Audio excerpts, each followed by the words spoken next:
Good afternoon. I'm Dina Bishop. Thank you for being here live as well as in person. I believe our community, we have all collectively found through the COVID-19 pandemic experience how very important public education as well as educators are to our community, to our families, and most importantly, to the health, well-being, and development of our young people.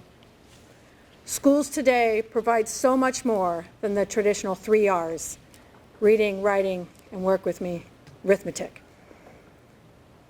From food, medical support, behavioral support, social, emotional growth and development, safety, activities, and yes, even learning, those 3 R's.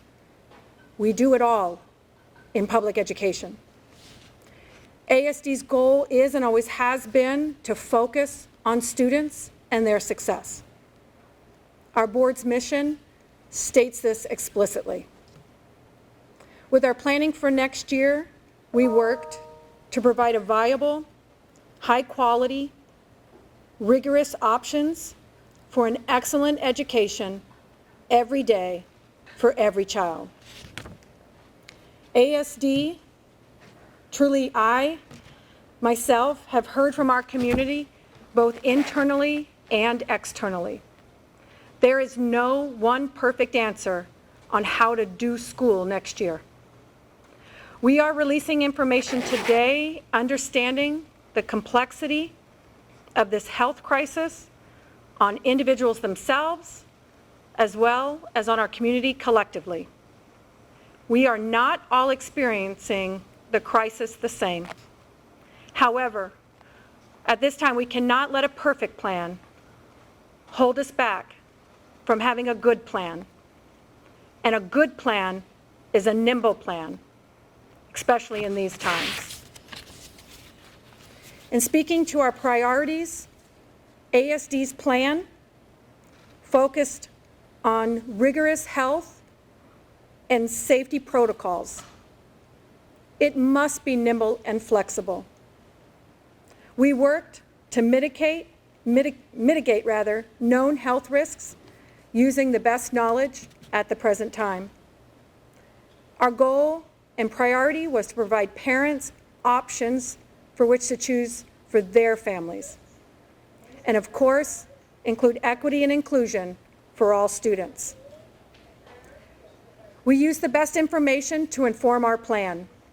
Local experts to the research and knowledge of others around the world. From our municipality right here at home to the state health department, Alaska, DEED, the Department of Education and Early Development, the American Academy of Pediatrics, the CDC, as well as the World Health Organization. And finally, these decisions were not made in a vacuum. There were many stakeholders involved, from educators and students internally to business and health leaders, as well as elected officials in our community. Again, we have one goal in mind. How do we safely provide an excellent education for every child every day? I'm going to invite members of our team up to share the details of the ASD School Start Plan. Thank you. Dr. Stock.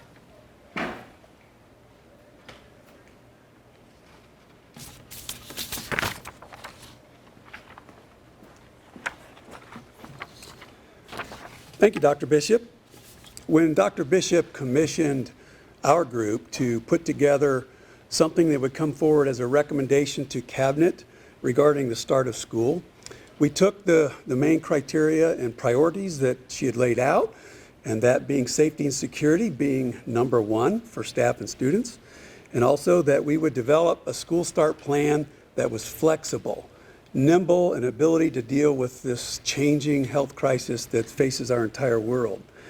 So our goal was to develop a plan that could mitigate those risks and provide parents options. We recognize that every plan isn't perfect for every family. So our goal was to put together options that our parents could choose what was best for them and their families. So to begin with, we commissioned a school start task force of 36 members. Those members came from a variety of internal planning groups. Prior to that, our internal leadership teams looked at many different models around the country. We looked at school start models that were part-time, full-time, what we call hybrid models, blended models. We looked at AM models, PM models. We looked at 1 day, 2 day, 4 day, 5 day models. We looked at full-time online models. And what we recognized is that we needed to find a plan that would fit the state's Smart Start framework, which involves using 3 terms: low risk, medium risk, and a high risk environment. So we started with the notion that in a very low risk environment, it might look like school as usual. In a high risk environment where COVID spikes were occurring at a high rate, that would look like high risk environment, which would be a fully online program. In the middle is an area of what we called medium risk. So we developed models that had what we call a medium high risk and a medium low risk model. Our plan and recommendation going forward is that we would start school on August the 20th in what we are calling a medium high risk model. This would involve, over the first few weeks of school, students averaging about 2 weeks of school face-to-face in a 5.5-hour school day.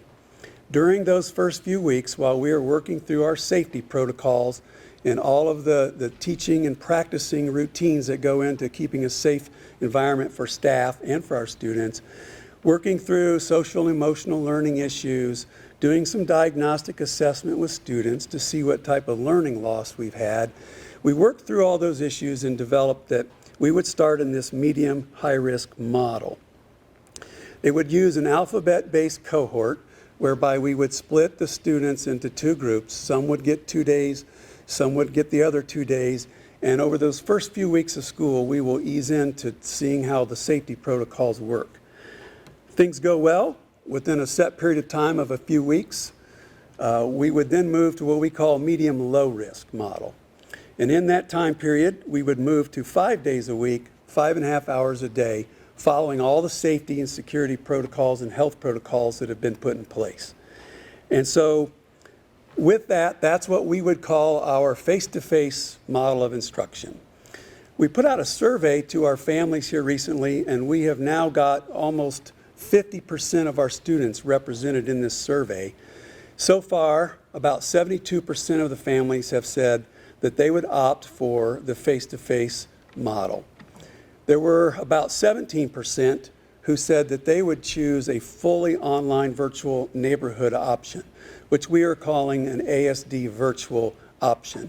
This would allow a family who is still not feeling confident and secure, or just who chooses that model, to be able to stay attached to their neighborhood school, to have a connection with the school they know and love so well, and yet be able to be in a fully online environment in which an ASD teacher would be helping facilitate and monitor that homeschooling program for them. They would still be allowed opportunities to engage in any extracurricular activities at that school that they would choose, but yet they would remain enrolled in that local school. We're calling these 2 things, you have ASD at school, and then we have ASD at home. So in ASD at home, there's the neighborhood virtual option I just shared. And then, of course, there's the models that have already existed for a number of years in ASD. And those would be our ASD Padea program, which is a homeschool blended environment where they do some activities at school as needed, but it's a homeschooling program. And also our charter schools of Frontier and Family Partnership, which offer the fully homeschool or correspondence programs.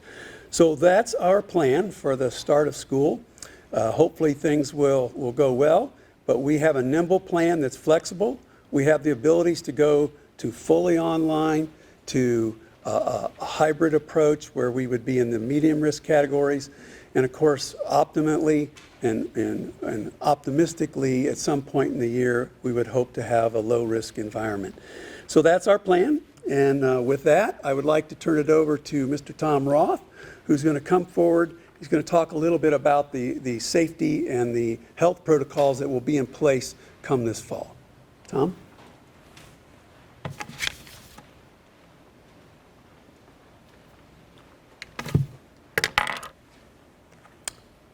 Thank you, Dr. Stock. So my name is Tom Roth. I'm the Chief Operating Officer for the Anchorage School District. So this afternoon, I'd like to provide information in a brief overview of some of the operational aspects of the district for the start of the academic year on the 20th of August. So real quick, when we talk about operations, it's a fairly inclusive topic that involves all things building, so operations, maintenance, and custodial. It involves busing, it involves nutrition, it involves our nursing, our nurses in all of our schools. It's also inclusive of security, safety, emergency preparation, and risk management, to name a few. I'm going to focus primarily on our buildings, our busing, and our student nutrition. So first, just so everyone understands, our purpose and our goals, quite frankly, it's to reduce and mitigate the introduction and the transmission of the coronavirus in ASD schools, administrative buildings, and our buses, with the ultimate intent to protect our students and our staff. So our strategy, really, there are four components of our strategy to get after this goal. So the first is, when and where feasible, we are going to attain the physical separation that's recommended by the CDC, by the American Pediatric Association, to maintain that distance amongst our staff and our students in schools. The second strategy is the proper use and wear of protective equipment. So this is inclusive of personal protective equipment, things like masks and gloves, protective shields. The other piece of protective equipment is the introduction of partitions and barriers inside of our buildings, plexiglass shields, many of which you have seen around the Education Center. The third strategy is that we will follow good and deliberate sanitation processes and procedures. Now, what we typically will think of in this category is things like hand washing and use of hand sanitizer. But it's also the cleaning of schools and the disinfection of schools and classrooms and buses.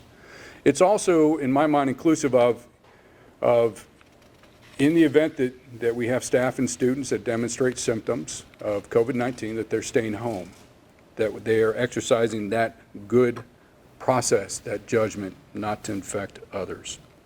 And then lastly, four is that we have a responsibility that we will inform, that we will educate, and that we will train our staff and our students where needed in the aforementioned topics. So I just kind of like to very briefly give a sense of scale when we talk about the equipment, the protective equipment, both the personal as well as the partitions I described. So right now, to give you a sense of scale to start the school year, we have on hand right now about 310,000 adult-sized disposable masks. We have on order over 140,000 child-size disposable masks that we are anticipating receipt here in the next several weeks. We have about 1,300 face shields on order for some of our special needs student populations that really can't wear or get an effective education by wearing a disposable mask. We have 10,000 surgical masks on order. In terms of hand sanitizer, we've got over 19,000 4-ounce bottles. Those will be in our classrooms. We're also ordering 2,000 1-gallon hand sanitizer bottles with pumps. Those will be in our secondary schools. We have over 6,000 spray bottles, which we are intending to place in every single classroom with disinfectant as well as every single bus. We have multiple hydrostatic sprayers, which we've used quite frequently, starting in as early as last November. Through this crisis, as well as supporting the city and the district this summer. And then in terms of barriers, we've got over 1,000 plastic barriers that we are procuring. So I'd like to transition very briefly, talk about three categories: buildings, busing, and then very quickly about nutrition. So buildings. Just to kind of capture this, what we are looking at are what I'll refer to as prototype schools and prototype classrooms. In short, what that means, a prototype classroom, that there will be a standardized kit of equipment that will be placed in every classroom before the start of school. Likewise, in our schools, where it's more of a school focus, that we will have a school kit to enable principals to do certain things at the start of the school year. So what do these kits consist of? Very, very briefly. So first, we will have a number of markings and signage. The markings are really intended to help manage movement of people on the interior buildings. It will be intended to facilitate the movement of traffic. As we understand, we'll probably have an increased number of parents that will bring kids to school, that we will help to manage that through signage and markings.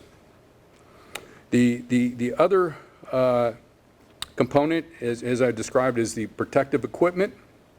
Will be part of the classroom package, the classroom kit, the shield, if you will. Sanitation supplies, again, I briefly discussed the hand sanitizer that we intend to place in quantity in all of our school buildings, as well as every school building or every classroom having a disinfectant spray bottle with pre-mixed solution in it, and paper towels. Again, this will be there for staff, students, and teachers to use as needed. And then we also, just for the group here, we do have, the district has always had a very comprehensive cleaning program through our operations department, our custodians that keep our school buildings clean throughout the year. That, by and large, is going to stay the same.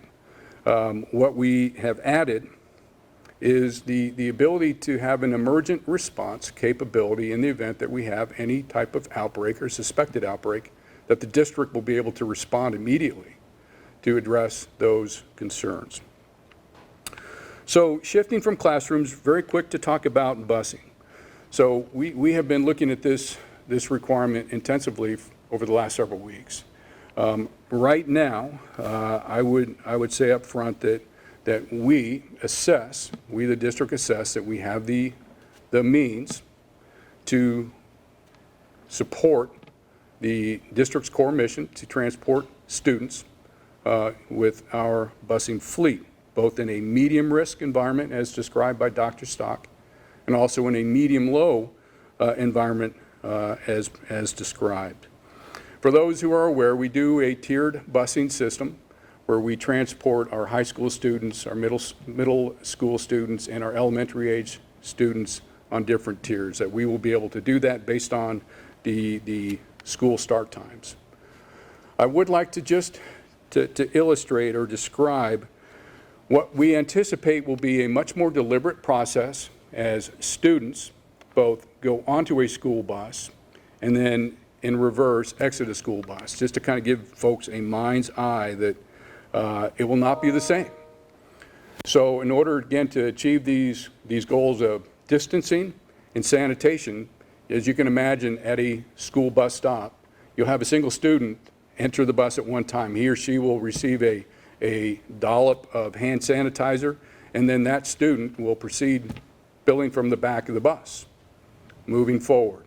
That the bus seats will be marked. Right now, we anticipate that in the medium risk environment, we will be a single student per bench on a bus, which reduces the number of students that will be on the bus. Again, the intent to achieve this distancing. And then this process will be reversed as we exit the buses, exiting from the front first and then through the rear. So you can imagine this is going to be a more timely process. So we're anticipating that this could have some impact on start times. So shifting from that to very quickly talk about student nutrition. Trust that we understand we have a mission to feed our students. In terms of the medium-low risk environment, for a student 5 days a week in a school building, it should be a very similar feeding process to what we do now or have done in the past. The significant difference right now is that we anticipate that meals will be consumed inside of classrooms in order to reduce the likelihood of congregations of students feeding together. In a medium risk environment where we have 50% of the student population in schools at any one time, we do anticipate, or we're looking at options to ensure that we are able to provide food support to our students that will not be in school on the days of the week that their cohort is not in the schools. So again, that is a brief summary. I understand we'll have questions after, and I'm certainly happy to entertain those questions after the formal presentation. So at this time, I'm going to be followed by the school board president, Ms. Elisa Vacalis.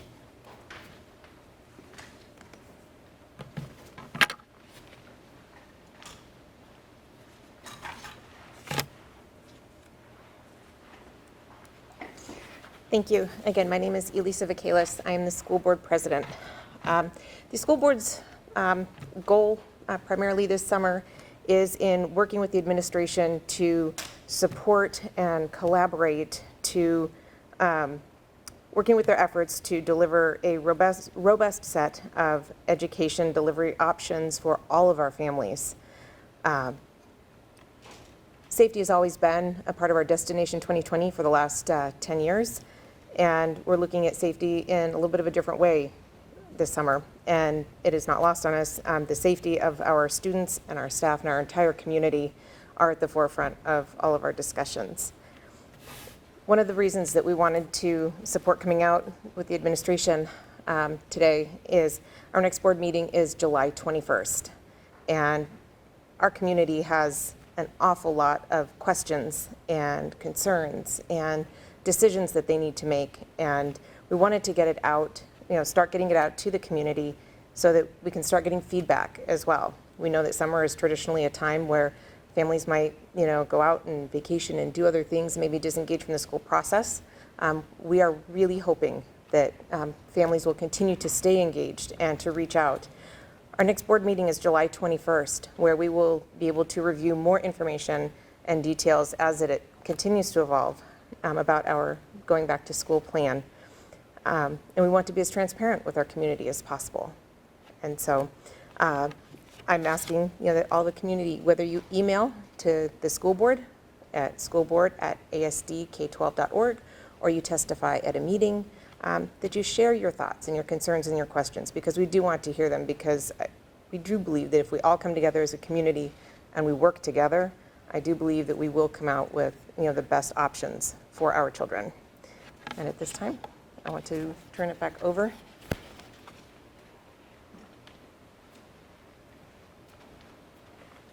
All right, this time we'll have time for some questions from our media guests as well as our audience on Facebook. I'll invite Dr. Bishop back up to address some of the questions, and she'll direct some of those questions to our panelists as necessary. So.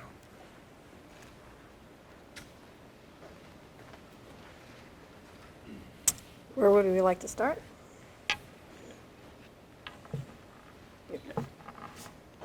Questions from, you got one, Maya? Go for it. I do. So do you have a cost estimate for how much it's going to cost to have all these masks, have all the stuff, cleaning protocols, have all of the different staff needed to do extra cleaning? You know how much that's going to cost and where that money is going to come from? That's a great question. As you know, our city, as well as the school district, did receive the first round of the CARES Act money. Anchorage School District did receive $12 million of those funds. A large majority of the funds is being put towards a one-to-one capability with accessibility. So I would say upwards of $4 million of that, in conjunction with our already budgeted technology money, is to enable all of our students to have technology. So that's one major funding piece. The equipment and all the other things that go along with that are incorporated in the $12 million. They are enough to get us started with, again, the masks, the electromagnetic sprayers, the 2,000 gallons of hand sanitizers that we've started with.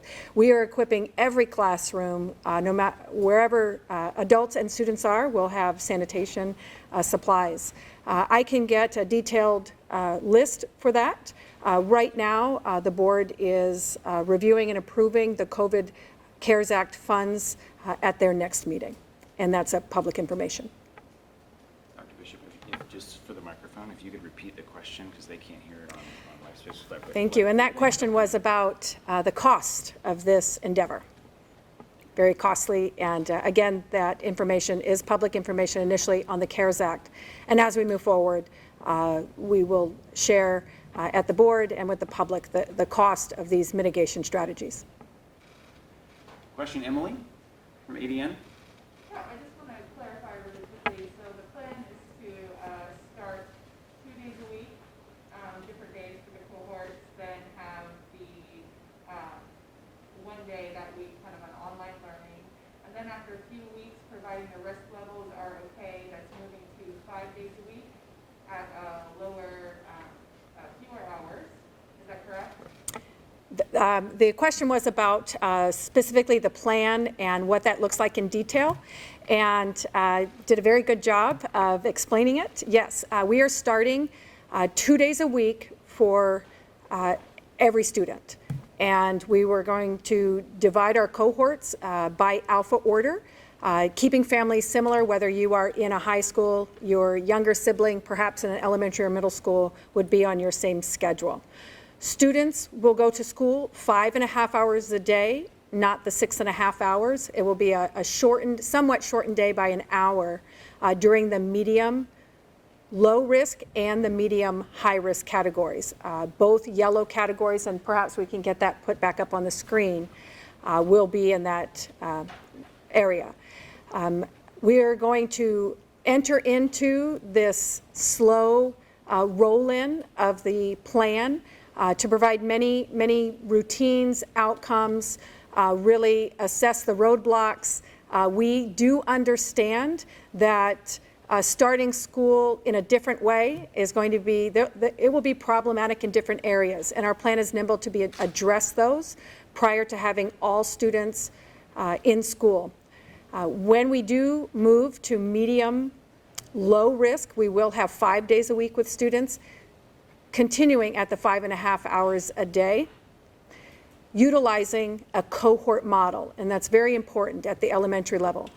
A cohort model is going to have students remain with their teacher for the school day, for the entirety of their time, whether they're having lunch, at recess. They will be separated in their own bubble group, if you will, and not interact and intermingle. Our specialists at the elementary level will be assigned to grade levels. So if I'm a librarian, I will be assigned the first quarter of school to a certain grade level and provide those services as well as others and general support to classroom teachers. This way we are mitigating the interactions of students at a wide range. It's primarily to keep students and our staff healthy and to be able to understand the contact of those students and staff with each other. The high school model, and right after I'm finished, I'm going to have Dr. Stock come up to explain anything that I've missed. The high school model, we call it a cohort quarter model because the quarter is really important for secondary students to understand.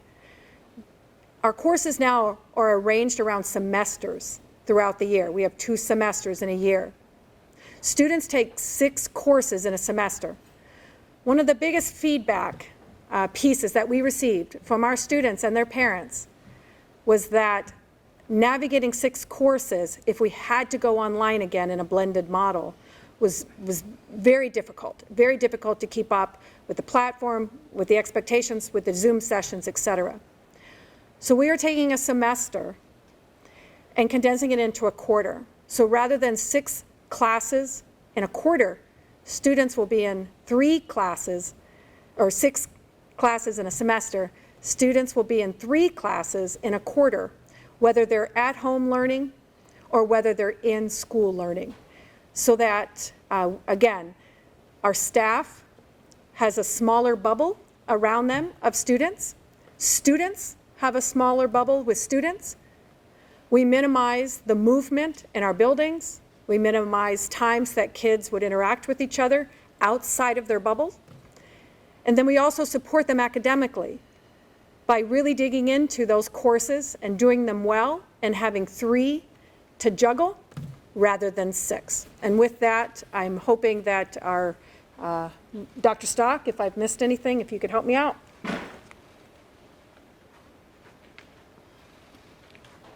Thank you, Dr. Bishop. The only thing I would add to that for a little clarity is around the use of the word blended. So when we talk about blended environments, one of the things that happens is the first 3 to 4 weeks of school, we want all our students to get familiar with how the teachers keep their assignments, their homework, their tests, et cetera, inside the software package we call Canvas.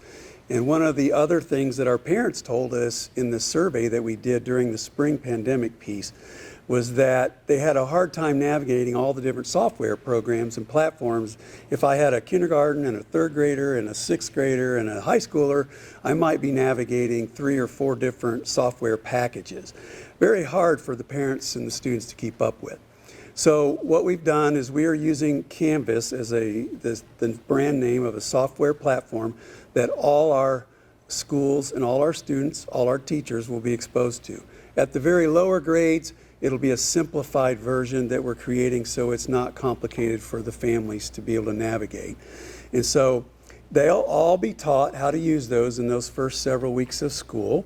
And then if we have to move to a high-risk environment where COVID spikes are occurring within a particular school or a region in the district, at that point then it could go 100% blended or online. And so that way the teachers could work from home and the students can work from home, but they're all working off of a common platform. So we call that the blended. That's different from those families that might choose right off the bat to be in a 100% ASD virtual neighborhood school where they're already online from the beginning because of choice. This is those who come to school for the face-to-face experience but find out that we are in a COVID situation where they must go home. So that would be the only thing I would add. We'll take a question now from Facebook.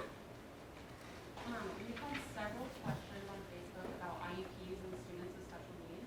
How are we going to protect and support them in ASD at home and ASD in school? That's a great question. The question that came was in regard to special education students and individualized education plans, what we call IEPs. We are staffed and ready to implement our IEPs for students, whether they are at home in a learning model or coming to school the 2 days a week in high, medium risk, or if we transition to 5 days a week for those 5.5 hours. We have the supports. Part of the priorities for ASD planning was to provide equity and inclusion of all of our students. And questions in regard to that and specific IEPs can be addressed at our offices this morning, or this summer while school isn't in session, and then of course with the teachers and experts, special education teachers, principals in the schools themselves. But we are to meet individualized education plans. We'll do another question from Facebook. Our Facebook audience is curious as to after-school activities, especially sports. Are they continuing? That's a good question, and I am actually going to ask an expert to help me out. Dr. Kirsten Johnson-Strumpler is in the house, and we'll address this.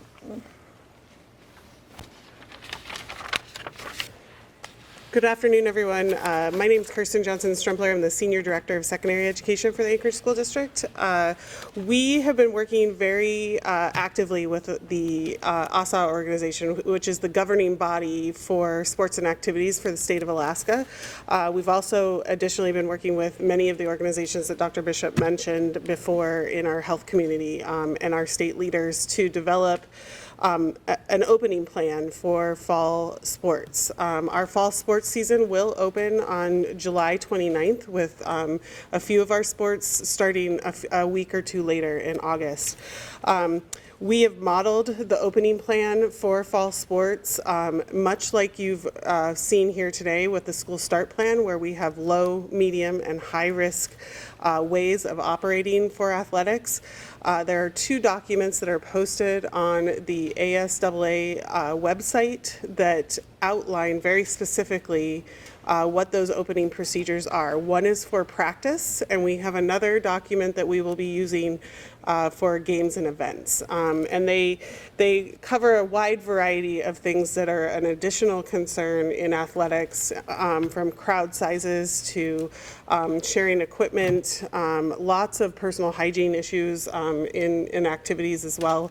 And all of those things, there is guidance there that we will be working through.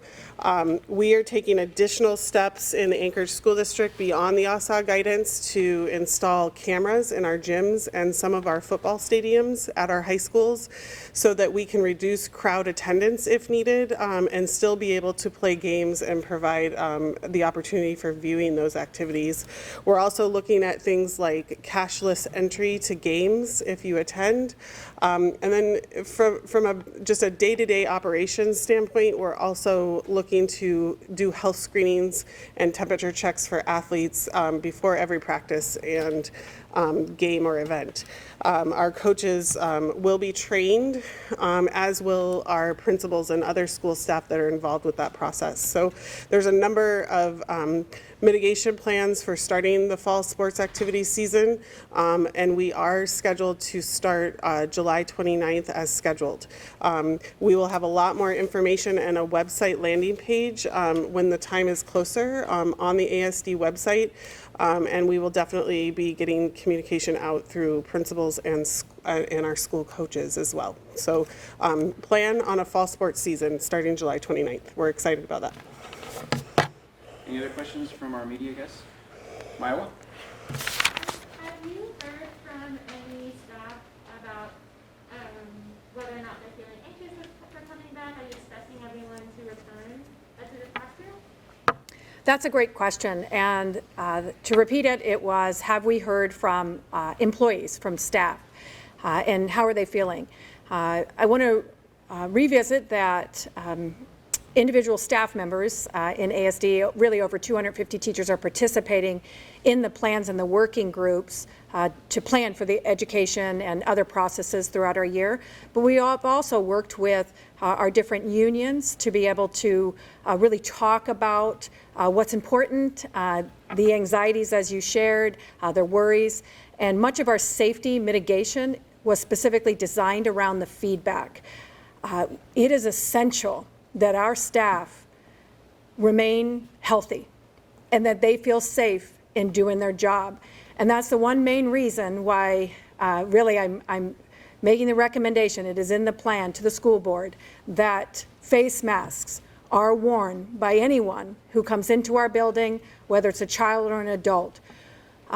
We expect school back. Our community wants school back, and our community needs to rally around this one issue to support face masks as a personal courtesy to those that are coming to work every day and working with the children of our community.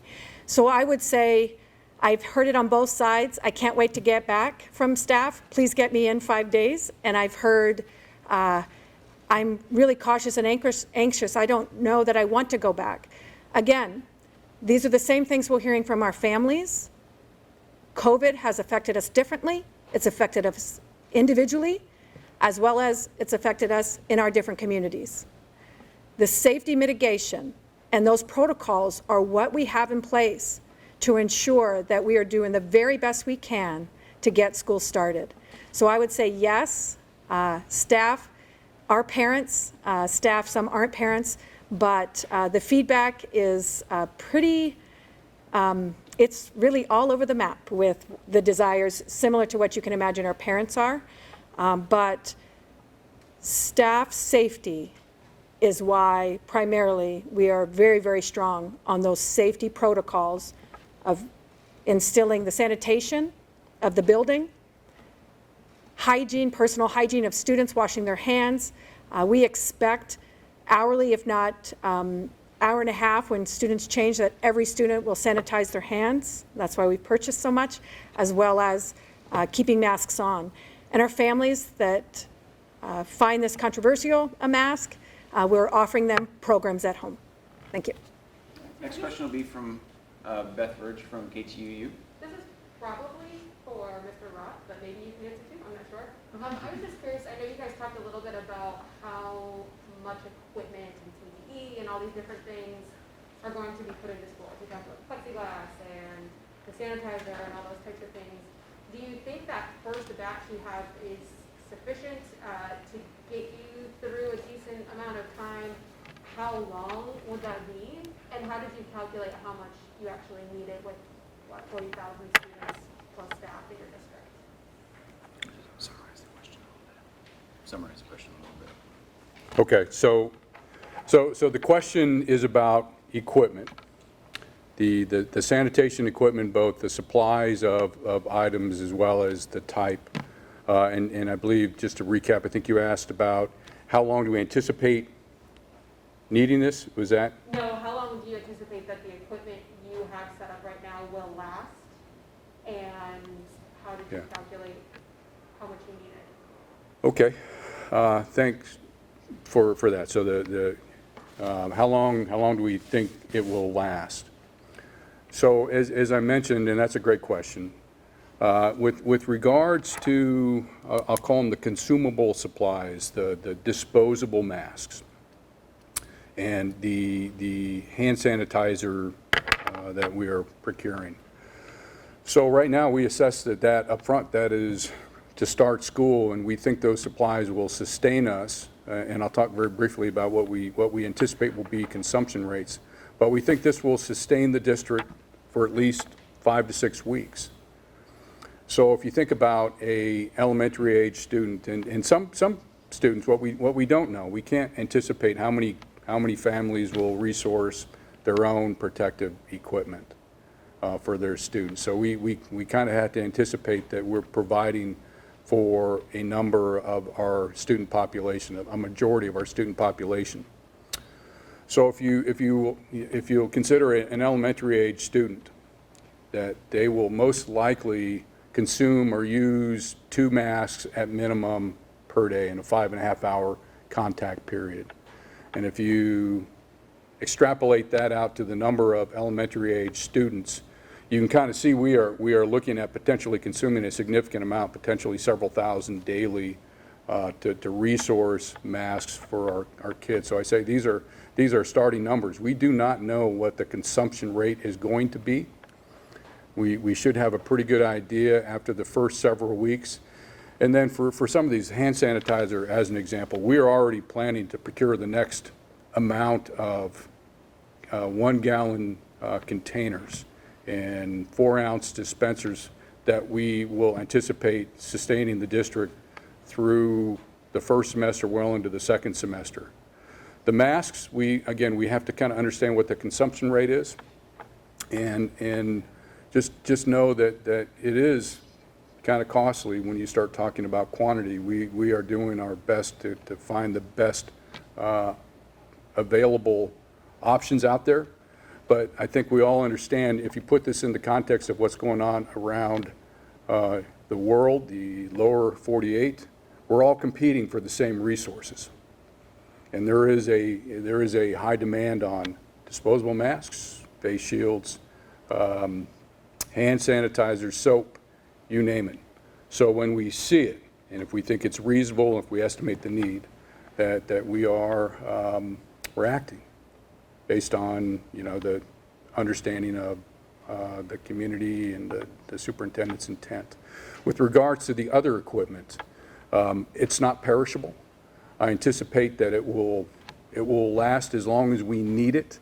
The numbers that we estimated for the barriers, partitions, 1,000, was based on a number of, we focused on the K through 3 classrooms. For 60 schools, I mean, that got us up to about 300 plus.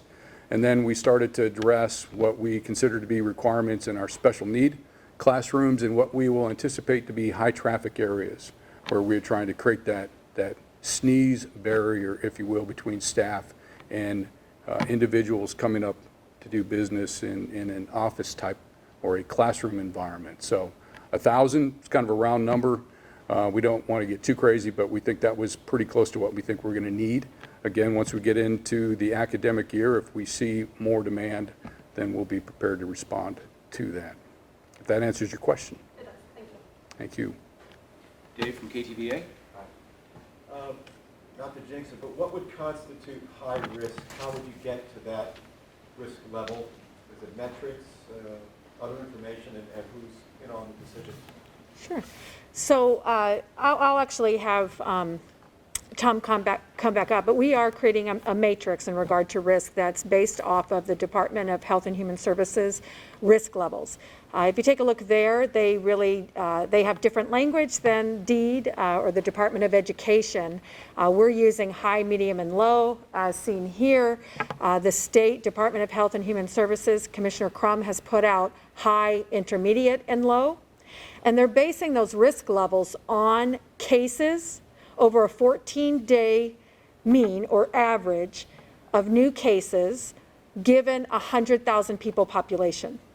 And so there are metrics that are out there that our state has published that they're using for other entities, other public entities. The school district will utilize those in our determination of risk levels.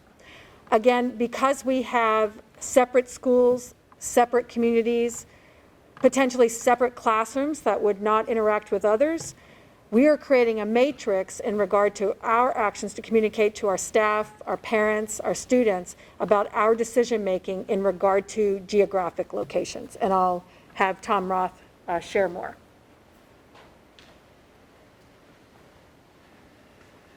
So thank you, Dr. Bishop. So with regards to the risk assessment, and it really what we're talking about here, these are tools that enable decision making, and those decisions are things that you typically would not do. And as the superintendent discussed, the first start point for us really is with the state guidance that we received from DEED and the Department of Health and Social Services about 2 months ago, and that's been fairly consistent in terms of the number of cases over a period of time within a community. So that guidance has really kind of driven the high, medium, and low risk and the intermediate risk that the superintendent described in terms of how we're kind of looking this at our start initially, and it's informed the plan that has been briefed.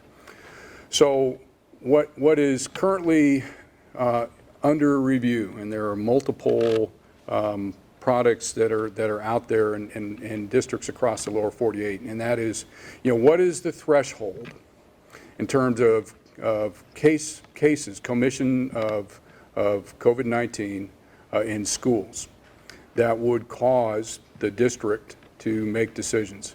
And those decisions can range from a school closure for a 24-hour period. It could result in a school closure for a longer period of time.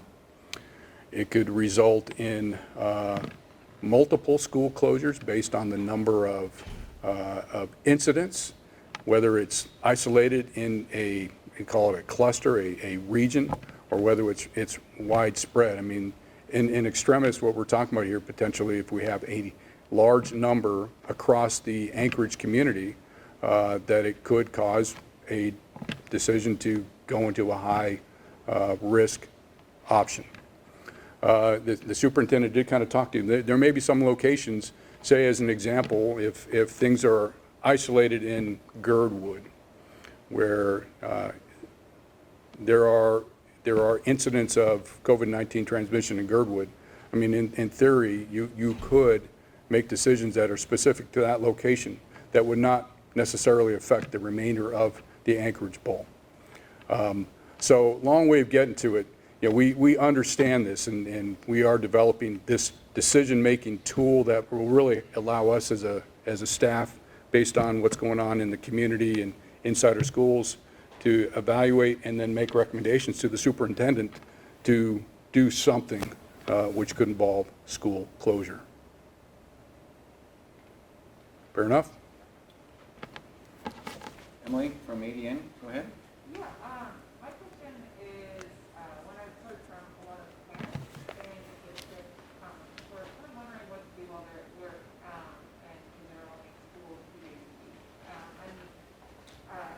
They had asked, you know, if my kids are going to daycare during those days, is that creating more mixing of groups and beyond that small cohort?